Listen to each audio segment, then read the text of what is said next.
Hi everyone, Jo Fuller here from Akashic Australia. Welcome today to part 2 of Discovering the Akashic Records. Today we'll be talking a little bit about the history of the Akashic Records and also the Akashic Records in religion. And hopefully, if I have time, I will be doing two readings for you. I have 2 dogs, so I'll be doing a reading on them.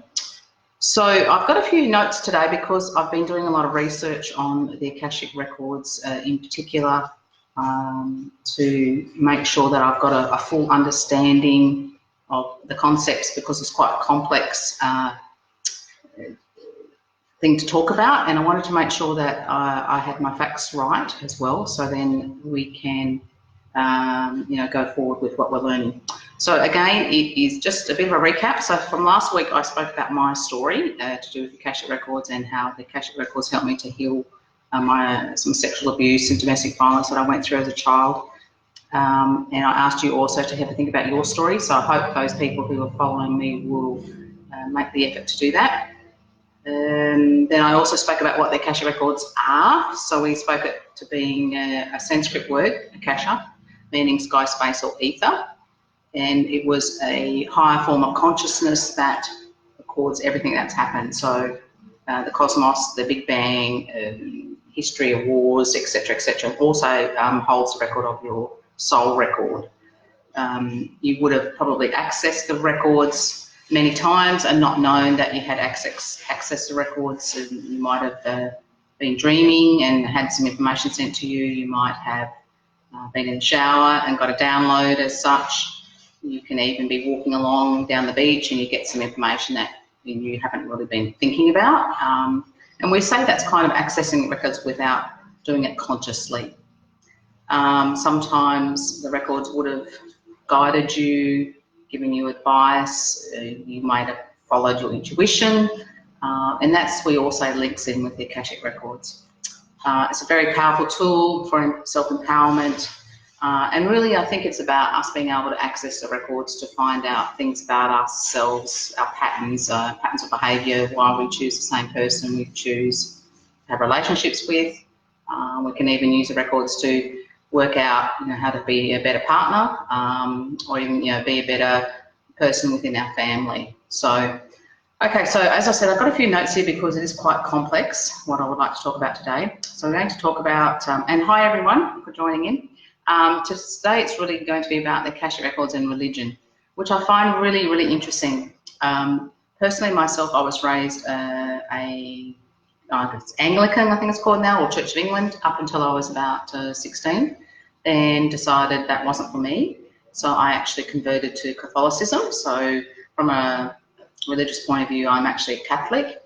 But I also found when I went to Mass and went to church, I couldn't find anything that really wanted to keep me there.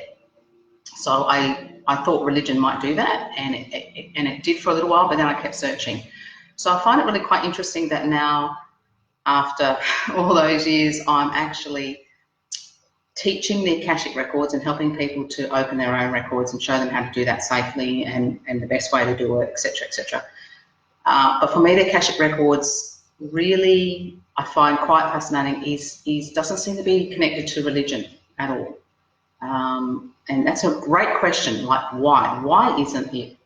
And so the more research I did on this particular topic, because I do touch on it a little bit, is that it's non-religious, yet it appears in most sacred texts. And when I mean sacred texts, I'm talking about the texts that are recent. So we're talking about, the Bible, the Old Testament, New Testament, Jewish Bibles, Quran, etc. But today we're going to go back a little bit further than that and have a bit of a chat about how far back we can go. And the research has been fascinating.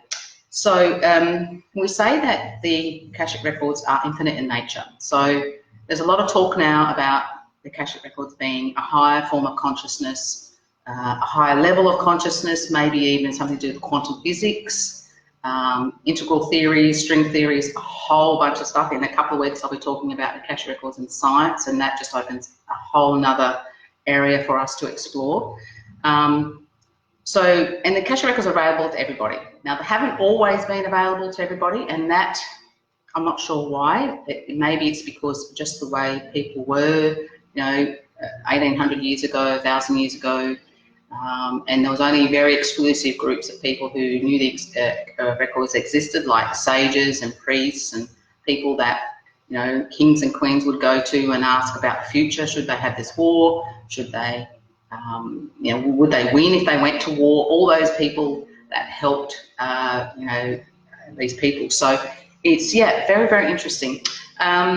It's interesting in that the religious affiliation of a person, so if I'm a Catholic and you're Jewish or Muslim or whatever, it doesn't matter. You can still access the Akashic records. It doesn't care what religion you have or what religion you follow.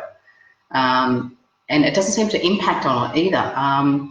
What's really interesting is that I did a talk one day to about 25 people, and I opened my own records, and I went around and then I gave each person a message. And I got to one lady and I said to her, I said, the Akashic records are telling me that you need to tend to your own garden before you tend to others. Now, I'm not a very religious person, but to me that was quite religious, very biblical. And she just nodded, and I just thought, I'm not sure if I got that right or not. So afterwards she came up to me and she said, Jo, she said, I know exactly what you're talking about. She said, I'm a very religious person. I go to church. I work in the church. We help a lot of people. And she said, I have. She said, I've been spending all of my time at church helping all these other people and not helping my family or being there for my family. So I found in all these years I've been working in the records that the messages I get and the information that I get can be in a language that that person will understand. So that woman totally understood what I was talking about, yet I don't talk like that normally. So that was really interesting. Okay, so the religions neither endorse nor oppose any religious groups, and participation really is a personal matter.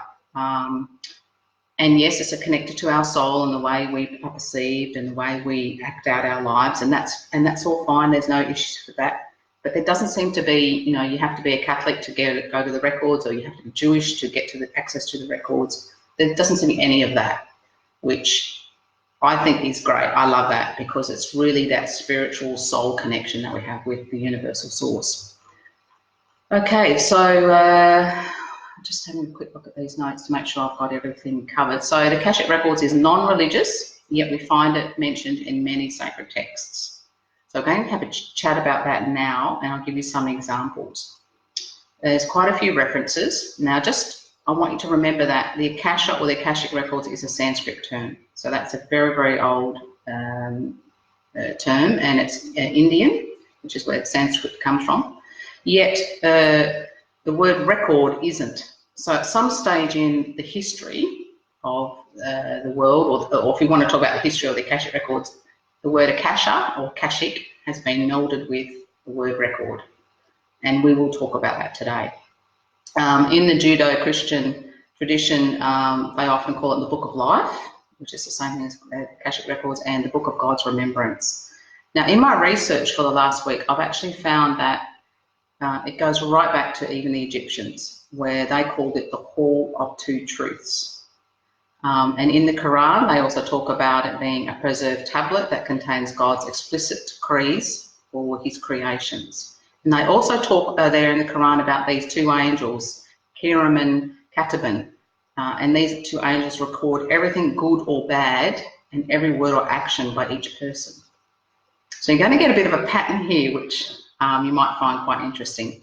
The Jewish Bible also says, you keep count of my wanderings, put my tears back into your flask, into your record. And that's the Jewish Bible. So far we've got the Jewish Bible, we've got the Quran, and we have the Christian traditions. So they're all talking about these books, these records, somehow recording things that we do or bits about our lives, which is fascinating. And there's some more I'll talk about a little bit later.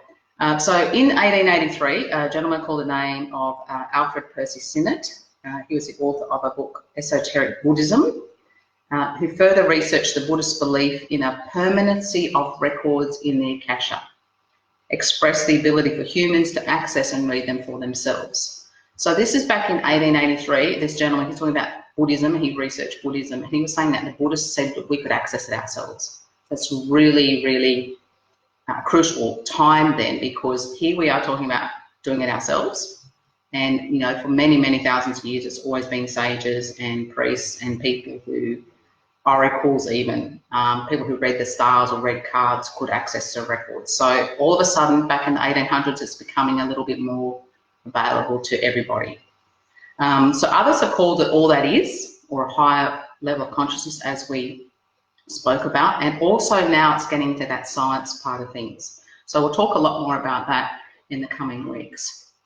So some of the other quotes that I've found, and another one from the Jewish Bible, it says, "You keep count of my wanderings, put my tears into your flask and into your record." Sorry, we just said that one. But again, it shows that you're keeping count of what I'm doing with my life and I'm recording it.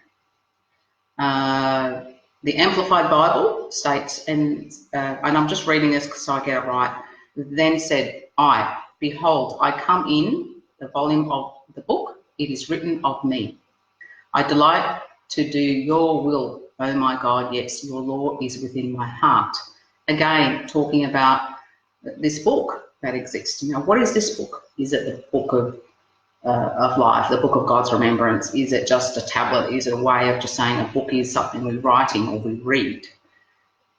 The Amplified Bible also talks about another volume of the book. The New Jerusalem Bible states, "You had scrutinized my every action. All were recorded in your book, my days listed and determined, even before the first of them occurred."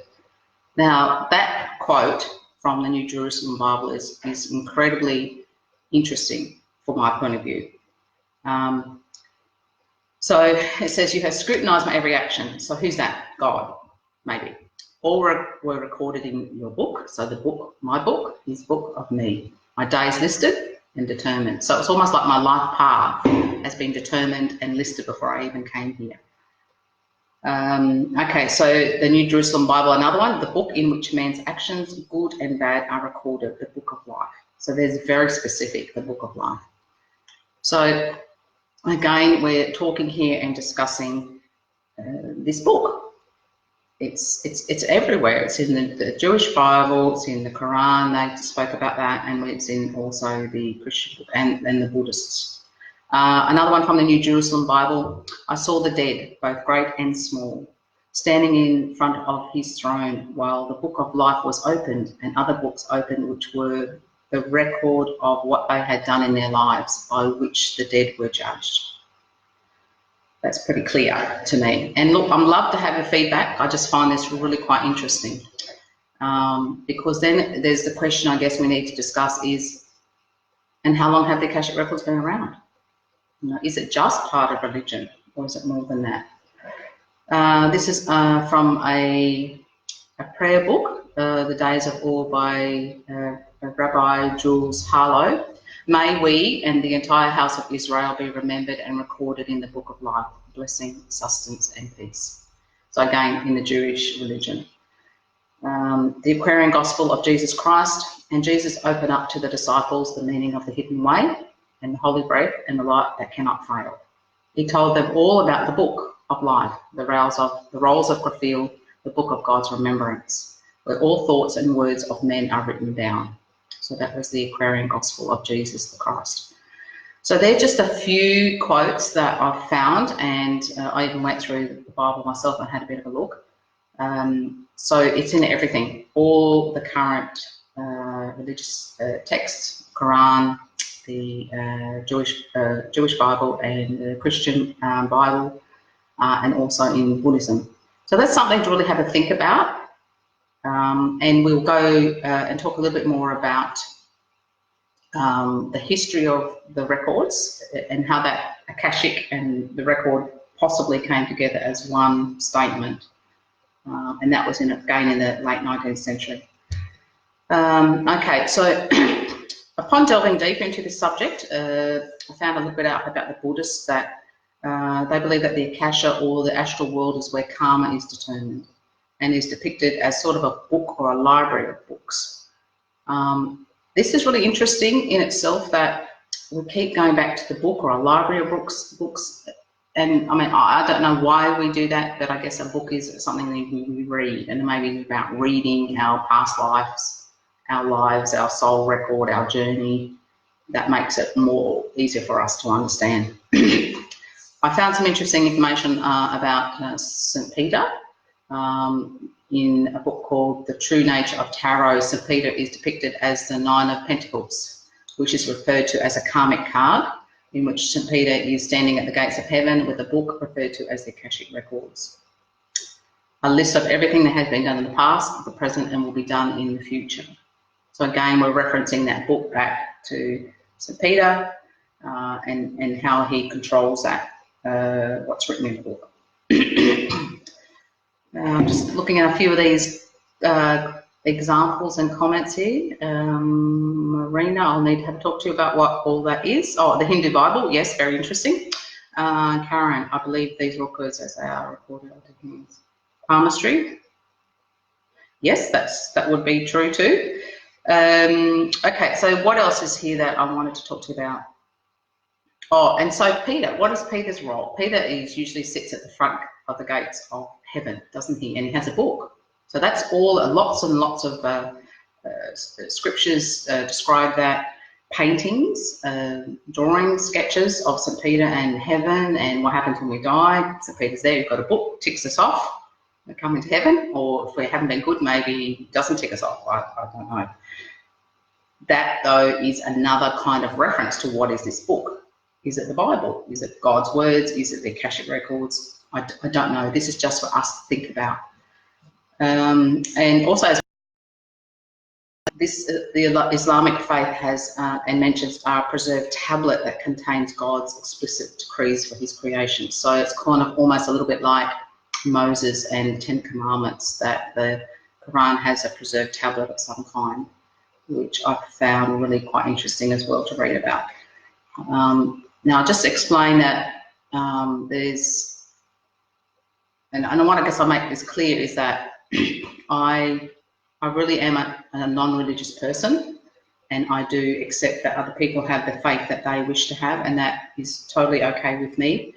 But when I give these talks, I like to be able to express with the information I get from all aspects of the community, which is why I've spoken about the Quran, the Christian Bible and the Jewish Bible. So I hope I don't offend anybody, but it's not my intention to offend anybody, but I just want to make sure that I cover everyone and all aspects of what we're talking about. So this I find really interesting. We're going to just go now into a little bit of the history of the records, or the Akashic Records, as in where it's possibly originated from and how it's got into Western society today. Now, it's also called a celestial record or celestial history, and that was mentioned in the Vedas. The Vedas is a collection of spiritual scriptures which form the foundation of Hinduism. So a lot of people think the Akashic Records is that's where the name came from, because it's Sanskrit, and the word records came from, etc. That doesn't seem to be the case, though, from my research. The written form of the Vedas was thought to have originated around 1700, 1100 BC. However, traditionally, it was always oral tradition, a way of passing down from teacher to student for many, many centuries. And there's a lot of scholars believe the Vedas goes back as much as 7,000 years, if not older. The really interesting thing about this, though, is that if you were to read the Vedas, nowhere in there does it talk about the Akashic Records, even though the Vedas is Hindu and Sanskrit is a Hindu word. It does, however, talk about things being recorded, but it doesn't mention record or Akasha. So that I find interesting in itself. The importance, I guess, of the whole thing is that it does talk about some way of recording what we've done. in our lives and maybe what we were here to do. So if we go a little bit further back and we have a look in the, for example, the Oxford English Dictionary as to possibly the earliest mention of the word Akasha or Akashic, there's a book that is called Essays on the Religion and Philosophy of the Hindus, and that was written by a gentleman called Henry Thomas Colebrook in 1837. And he was fascinated by the Asian continent and the Asian people. And he went to India in the early 1800s, worked as a judge within the British colonial system over there. And he became fascinated with its India's religion and culture and the whole thing. And he learned Sanskrit. So he's one of the first Europeans to translate Hindu manuscripts into English. And upon returning to England in the mid-1830s, he founded the British Royal Asiatic Society, and that was all about trying to bring as much Asia into Britain as possible. All things Asia to British society to learn more about the Eastern philosophies. So in his book, Essays, he discussed the various schools of Hindu philosophy and describes each school's view of the Akasha as ethereal, fluid, occupying space. So that was his interpretation. Remember, he learnt Sanskrit, so he could read Sanskrit. So he learnt as much as he possibly could about the Sanskrit manuscripts, and this is what he came up with. So this is first-hand. 100 years later, in 1938, Franz Werfel wrote a book, Hearken Unto the Voice, and he talks about in some incomprehensible way the Akasha contains in each of its particles. So he's talking about it being some kind of vapor or space or something, but it's made up of particles, but it's everywhere. And I guess we could say it's space, and we do talk about it being ether, don't we? And that it just contains everything, a record of everything. Often when I'm talking to my students, I'll explain the Akasha as being like a jelly substance, so that when you sort of put your finger in and you imprint your thumb into a jelly, it'll leave that fingerprint behind, and then there's a record of your fingerprint in the jelly. So this is what these gentlemen are talking about, that it's some kind of all-invasive, it's everywhere, energy, space, ether, whatever you really want to call it, and it records everything, and we can access that. So we're still just at the stage now, back in 1938, we're talking just Akasha, not Akashic records, just Akasha. So we know now that something's going on out there, something's recorded.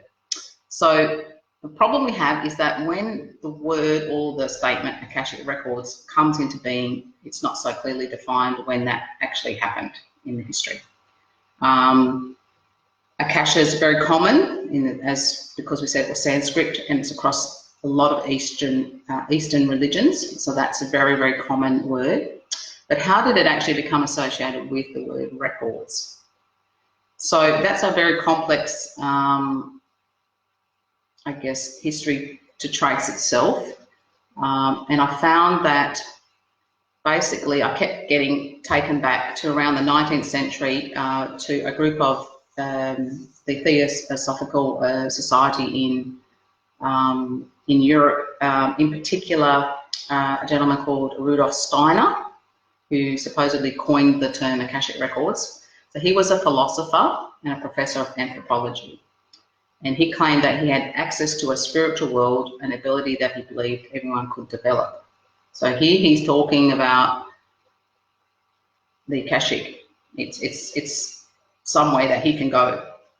And other writers, which some of you may have heard about and most likely have heard about, would have been Helena Petronova Blavatsky, Alfred Percy Sinnott, and C.W. Leadbeater were some of the first to talk about this energy of the universe and how it could be clairvoyantly accessed. So they're talking about clairvoyance, accessing it. So you still had to be trained, you still had to have some kind of spiritual ability, like being a clairvoyant, to access it. So it wasn't still for everybody.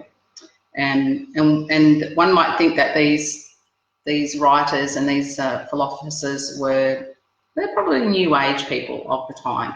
Unfortunately, the traditionalists, so people who are really much more into, I guess, religion and the Bible, etc., really saw these people as working with the occult or the dark side. So that really discredited a lot of spiritual exploration, which is a little bit of a shame.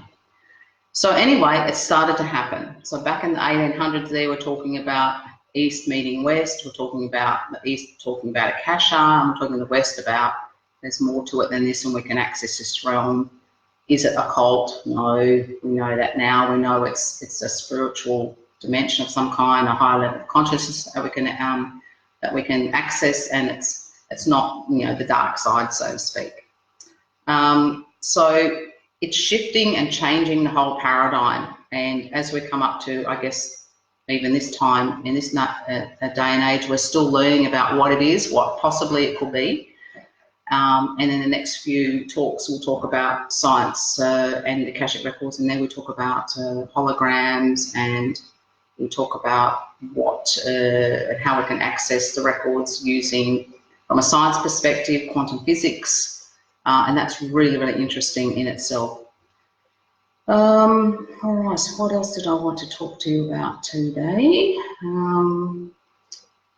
Okay, so for example, there's another lady called Linda Howe who I trained with in the States. So she's very much a researcher of spirituality and meditation, published many books on this subject, and she's pretty much an expert on it, a wonderful teacher. She uses a process called pathway prayer to access the record, so direct linking in through the soul. And again, really for her, and as she teaches us, it's really about us accessing the records ourselves. So my mission really as a teacher is to teach as many people as I possibly can to access their own records, so then when they need to find out information about what's going on in their lives, then they've got that tool to do so. So that's what it's all about for me. What else did I want to say?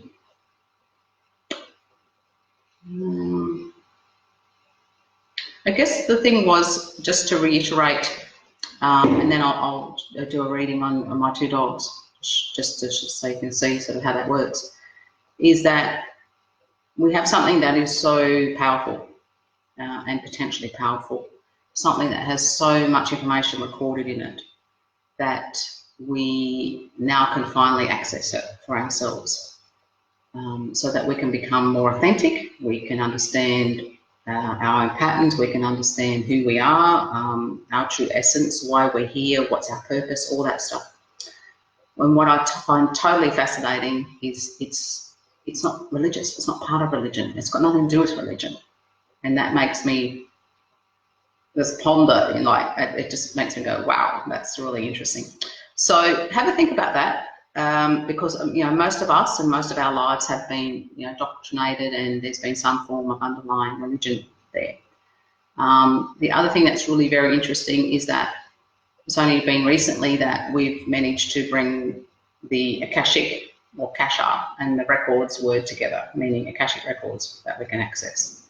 And I think something we need to probably remember is that even the very, very ancient Sanskrits and the ancient scriptures, even though they don't talk about the word Akasha, or they don't talk about the word Akashic records or records, they do talk about some form of recording of our lives, or why we're here, or something like that.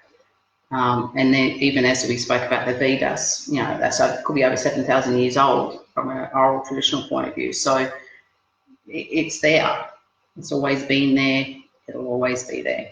So now it's about a matter of us being able to access it. So today I'm going to do two readings. I'm going to do firstly my little dog Suki. So I've already asked her if I have her permission, and she said yes. And you might be wondering, how do I know she said yes? Well, I asked her and she looked at me and gave me a big kiss. So let's take that as a yes. So I'll be using Linda Howe's pathway prayer process today to open the records of Suki. And she's here in the room, and I'll get her up in a minute and have a look at her. So I'll just go through and do that. It'll only take me a little bit of time, and then we'll ask some questions.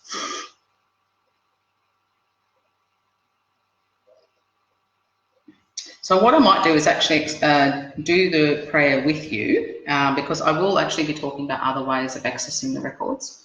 But I'll go through this prayer or the process that Linda Howe uses today, and then if you're interested, we can have a chat about that next week, or you can private message me, and you can buy the book. This is the book. So that's our textbook. Whoops. Akashic Records. And it's got the process in here. So we go, and so we do acknowledge the forces of life, asking for guidance, direction, and courage to know the truth, as it is revealed by our highest good and the highest good of everyone connected to us. O Holy Spirit of God, help me to know Sukhi in the light of the Akashic Records, to see Sukhi through the eyes of the Lords of the Records, and enable me to share the wisdom and compassion that the Masters, Teachers, and ones of Sukhi have for her.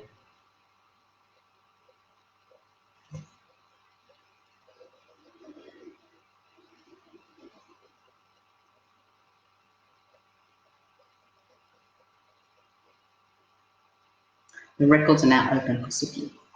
So what I've done is I have 3 questions that I'm going to ask Sukhi, and also I've got my other dog here, Levi, so I'm going to ask him exactly the same 3 questions, and then we can see what the answers we get.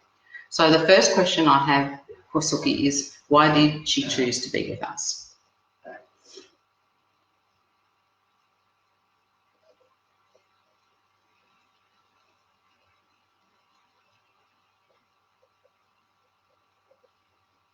Okay, so they're telling me that Sukhi came to us, or in particular to me, in a time of despair, a time where I felt lost, a time where I felt I didn't love, like I had shut down emotionally.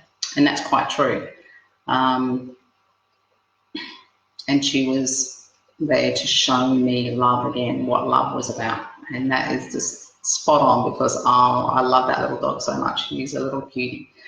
And she's got such a loving energy about her. So I think that is a beautiful message, and it is definitely true. I was definitely going through a very, very tough time then in my life, a lot of depression, wanting to know where I fitted in, what role I had, what I was to do with my life. And so Sukhi was to just, I guess, reconnect me with my soul and the love in my heart. So thank you, Sukhi. Do you have, and the other question was, do you have any messages or information for me?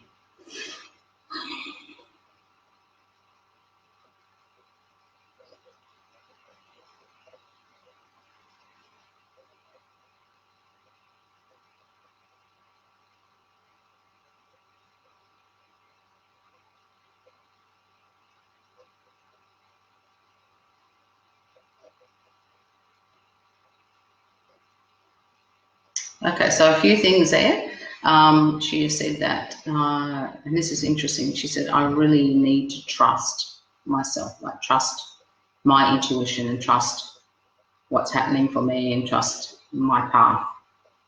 She wanted me to know that she misses me when I go away, and she wanted to let me know that the playing that we do and the games we play, she really loves.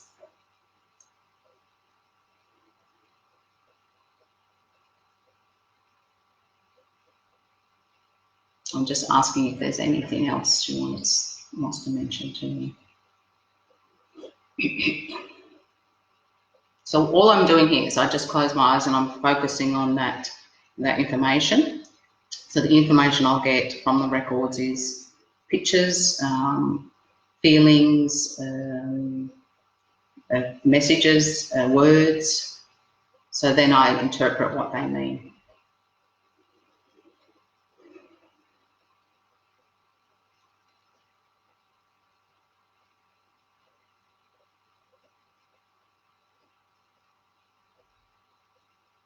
I'm asking her actually what her favourite things are, and she said that she has 2 favourite things that she loves, and that's snuggling and cuddles, and she loves to play with her hand puppet called Lucy. Yeah, and that'd be probably pretty right. She goes pretty crazy with that. So the final question I'm going to ask her is there anything I can do to make her life better? Okay, more walks. Yes, okay, fair enough.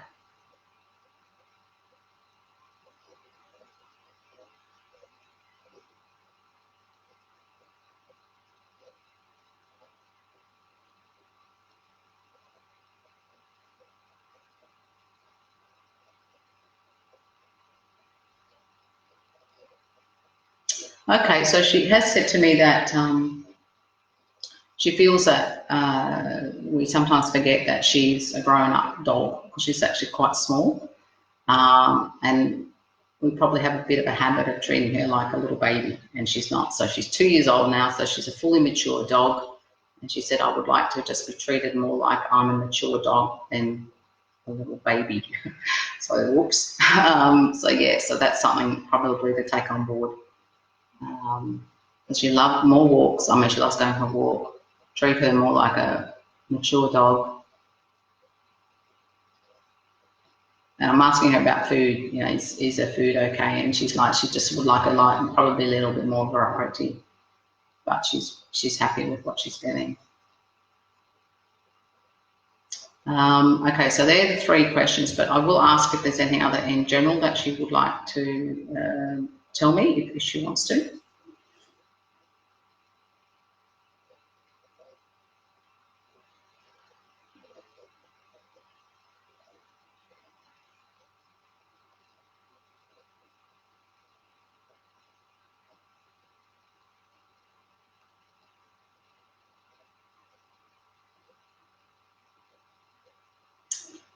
Okay, so she's just said to me that we have a spiritual visitor. Our previous little schnauzer, Molly, she passed away a couple of years ago now, and Sophia said that she often visits and looks over us, particularly at night, which is interesting because I've probably for a couple of weeks now, the front door has sort of been moving a bit, like someone's at the front door trying to get in. When I go there, there's no one there. I'm not sure if that's Molly or who that is. But so she just comes to check on us, which is really lovely. And then I would wrap up the reading by saying, is there anything else that you would like to tell us about or talk to me about? And I just get a sense of feeling that she's quite content and very happy. So that would be probably the finish of that, and I will close up the records. But I do just want to pick her up and have a look at her. One second. Okay, so this is Suki. So I've just read Suki's records. Hey, Suki. A bit tired, she's been asleep. Is there anything else you want to talk to me about, Suki?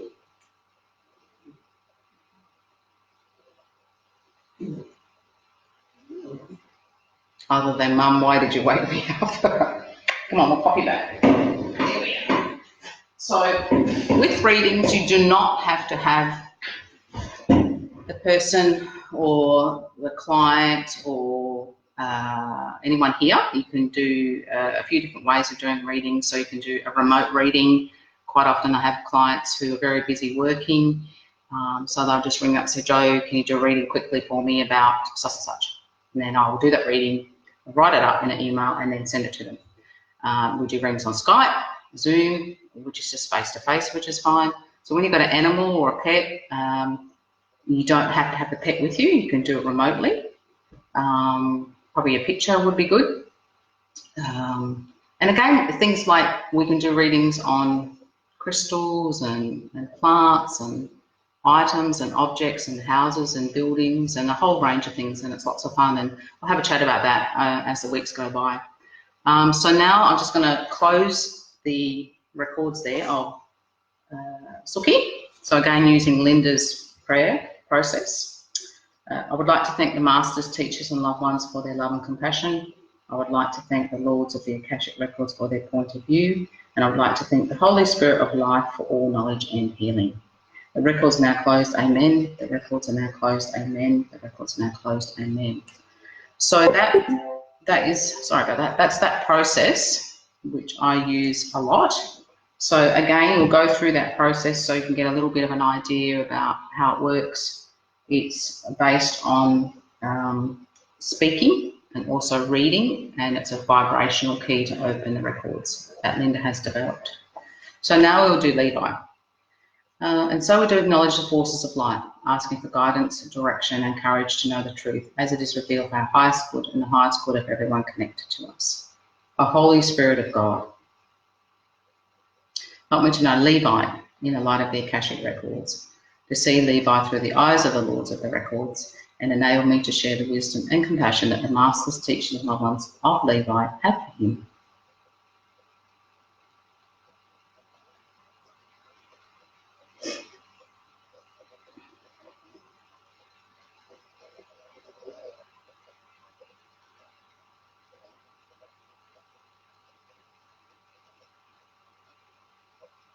Okay, the records are now open. So Levi's records are now open and Suki's has been closed. So let's ask those same questions again. Levi, why did you choose to be with us?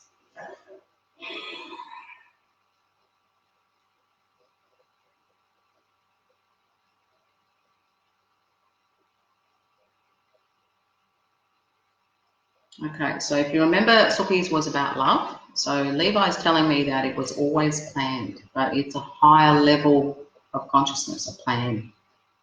He's telling me that him and I have done many, many things together.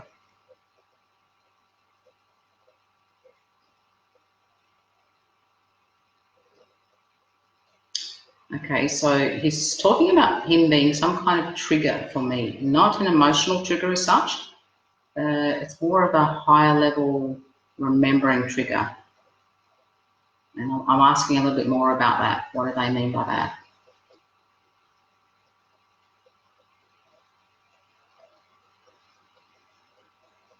Oh, okay. Okay, so they're talking about triggering me to remember other lives that were not of this. Oh, this sounds weird. Lives that were not of this time or this this planet.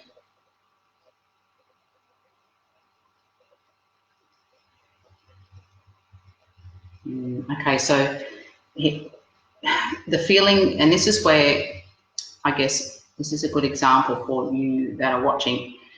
As a teacher and as a practitioner working in the records, it's our interpretation of what we get. So I'm constantly always asking questions. Please explain that. I don't understand what you mean by that. So I get a clear picture in my mind and how I feel about something I'm receiving, so I fully understand what's going on there. So what they're really saying to me is, and what I'm picking up is that Levi is, yes, he's a dog, and the feeling I got from Suki to Levi is totally different. Levi has I would like to say that his energy or his soul is not of this world. It is very high level, multi-dimensional type stuff. So his energy is way different to Suki's energy. And he's telling me that we have done things at this level together over many past lives, many lifetimes. So that's something I would probably explore more on my own with him, because that's probably a little bit more personal than I would like to share. But it sounds to me quite really, really interesting, and I've been sort of dabbling in that area a little bit myself. So maybe it's time for me to now go there and learn more about what he's talking about. So again, incredibly interesting that two dogs, both from the same parentage, lineage, but Levi's has a totally different energy to Suki, and Suki was all about love and connecting me back to the source, etc., etc. And Levi's talking about some high level intergalactic lifetimes we've had together. So very, very interesting. So the second question for Levi is, do you have any messages or information for me? Well, I'm sure that was a big message there, but I will ask that question.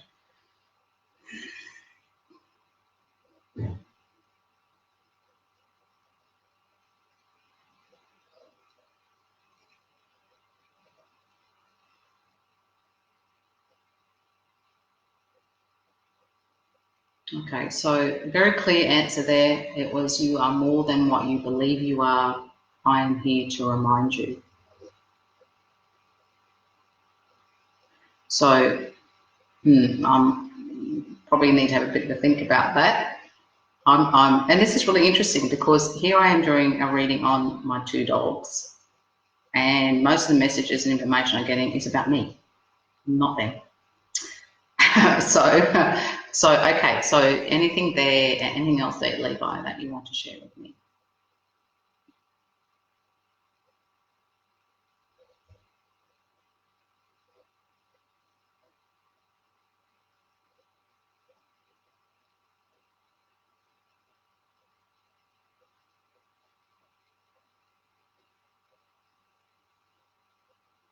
Okay, so he's just kind of going over a few things with me, just to reinforce that I'm on the right path, because I'm making lots of decisions in my life, and how I want to teach and what I want to teach, and getting out there and doing all this Akashic work and my doula work. And he's just saying you need to just trust yourself, trust your intuition, trust your heart, trust how you feel about all that, because that is right. And that, like these universal principles that we talk about is all about love and intuition and trust and loving and compassion and joy. And so if you can stay in that zone and in that peace of mind, and that will work really well. So the third question for Levi was, is there anything that I can do to make your life better? So Levi, what can I do, buddy?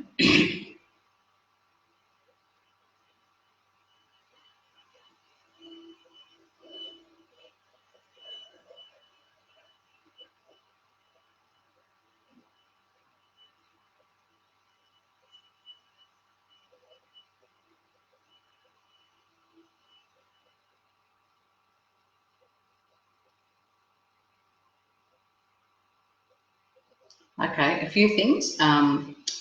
He finds he gets, because of his energy, he's very, I feel like he's very bound up energetically, like he needs lots and lots of exercise. And I think that's him, yeah, that's him on the couch. So he said that he can get overexcited, which is true.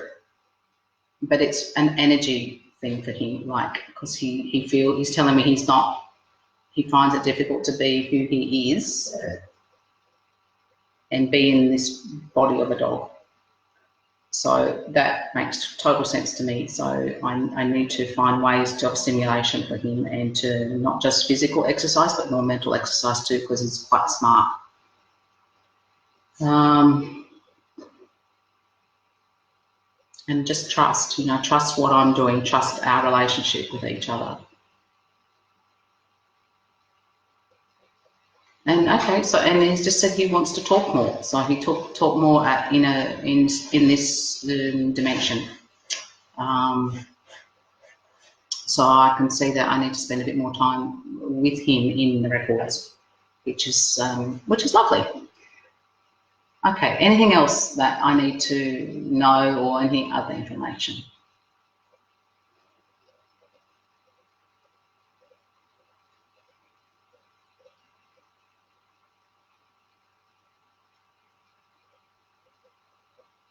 Okay, he's telling me he likes to just be, just sit and just look and watch, and he wants me to do more of that with him. So quite often we go away up into the Adelaide Hills and spend some time up there. So we love going for our walks at night and the sunsets and things like that. So I just maybe need to do a bit more of that.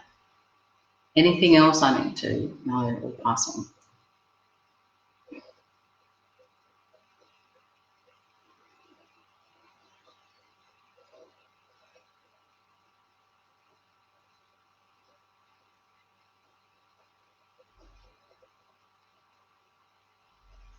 So I'm not getting any more information, and I feel like it's kind of wound up anyway. So I'm pretty happy with that. So I'll just sign out of there and we'll have a little chat before I finish for the session. So we always close the records as well, and that's part of our respect for how the processes and that we use.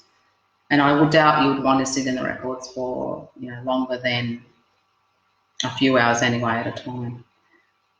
Okay, I would like to thank the masters, teachers and loved ones for their love and compassion. I would like to thank the Lords of the Akashic Records for their point of view. I would like to thank the Holy Spirit of light for all knowledge and healing. The records are now closed, amen. The records are now closed, amen. The records are now closed, amen. Okay, so that's one of the processes that you can use. So this is, as I said, Linda Howe. That's my teacher. It's her first book. If you do end up doing a class with me, the first class that you will do would be how to read the Akashic Records. So you do need that book. It's like our textbook. It's a very easy process, and it's a very safe environment to do that in. Now, other people use other processes, have different prayers or processes or meditations, and that's all fine. So if you know someone who opens the records and does it totally differently, then that's okay. It doesn't mean that they're doing it wrong or doing it different. It's just the way they do it. So don't stress out about that. And as I said earlier, it's quite often that you've probably accessed the records yourself. You just haven't known that's where you're sitting at the time. So my role, as I said, really is to facilitate you into understanding how to open the records, how to close them, how to work in there, how to be safe, what questions to ask, how to ask them, to trust what you get, what the information that you can get that you can use all the time on a daily basis. So that's what I'm all about. And having said that, I'm coming over to Sydney in June. I'll be doing a talk and a presentation on the Friday night, June 14th, which will go from about 6 till 9:30, and that's all about Akashic Records, science, religion, metaphysical processes, a whole bunch of things. It's quite a good talk, a good night, lots of questions, lots of interaction. And then I'm doing the beginners class on how to read the Akashic Records on the Saturday the 15th and Sunday the 16th of June at the Heart Space Manor in Oxford Street, Bondi Junction. So that's 2 days of learning to open and close your records, and you'll also be doing that. During that time, you'll be learning how to open and close the records of other people, because that's where we get a lot of trust and we can develop our skills and our abilities. So if anyone's interested in that, please private message me or contact me through Sarah. It is on my website and also be on Facebook, and there's an early bird price of $5.50 if paid in full, all payments by the 31st of May. So I think that's about it for me today. Is anybody got any questions? Because I'd be happy to answer some if anyone wants to send me a question. All I can say is research what the records are for yourself, practice opening and closing the records if that's what you wish to do.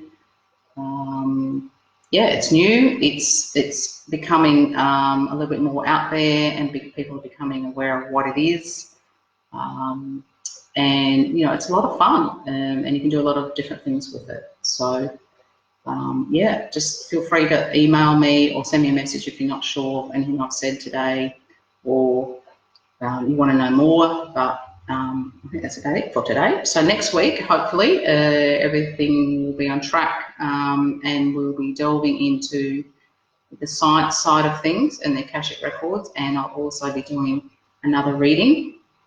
So next week we might do a reading on a building or a famous place or something like that, so you can see how it works just a little bit differently. Okay then, well, we're nearly done, so we might sign off for the day. Thank you very much for listening and tuning in today. There's a few people there I know, so hello. And yeah, have a wonderful rest of Friday and have a fantastic, safe weekend, and we will catch up next week. Okay, thank you. Bye.